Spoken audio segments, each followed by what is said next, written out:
நம்ம சேனலை பார்க்குறவங்க எல்லாரும் எப்படி இருக்கீங்க? நம்ம இன்னைக்கு வந்து சாதாரணமாக மீன் குழம்பு எப்படி வைக்கணும் எல்லாருக்குமே தெரியும். இருந்தாலும் நாங்கள் செய்கிற மாதிரி ஒரு வீடியோ போட்டிருக்கோம். அதை வந்து செய்முறை தான் இப்போ பண்ண போகிறோம். ஃபர்ஸ்ட் கடாயை வைக்கிறோம், வெந்தயம் போடுறோம், பச்சை மிளகாய் போடுறோம், வெங்காயம் பூண்டு விழுது அரைச்சதை போடுறோம். நாங்கள் எப்போவுமே அப்படி தான் அரைச்சி பண்ணுவோம். அது கொஞ்சம் கிரேவியாக வரணும் நல்லா குழம்பு, அதுக்காக அது போடுறோம். அப்புறம் தக்காளி கட் பண்ணி போடுறோம். போட்டு உப்பு போடுறோம். உப்பு போட்டு மஞ்சள் பொடி போடுறோம். எண்ணெய் கொஞ்சம் பத்தலை ஊற்றிக்கலாம். மிளகாத்தூள் போடுறோம். அரைச்சிட்டு வந்திருக்கோம் இன்னைக்கு தான். அது எப்படி காரம் இருக்குன்னு தெரியாது. எனக்கு ஒரு 5 ஸ்பூன் போடுறேன்.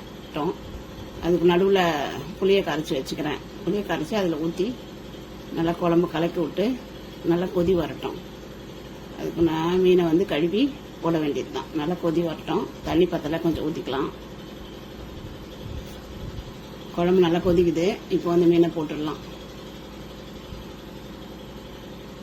மீனை போட்டுட்டு கொத்தமல்லி தழை இருந்தால் மேலே நம்ம கொஞ்சம் தூவி விட்டு லைட்டாக ஒரு 2 மினிட்ஸ் இருந்தால் போதும். அவ்வளோதான். இப்போ வறுக்கிறதுக்காக கொஞ்சம் மீன் வச்சுருக்கோம். அந்த மீனில் வந்து கொஞ்சம் மிளகாப்பொடி, கொஞ்சம் மஞ்சள் பொடி, கொஞ்சம் உப்பு, அவ்வளோதாங்க. வேறு எதுவும் போட மாட்டோம் நாங்கள். அதை மட்டும் போட்டு மீன் குழம்பு ரெடி.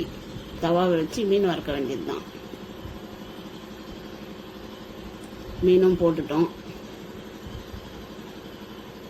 மீனை போட்டுட்டு வறுத்தோடனே இன்னைக்கு வந்து நம்ம வீட்டில் மீன் குழம்பு, மீன் வறுவல் ரெடி.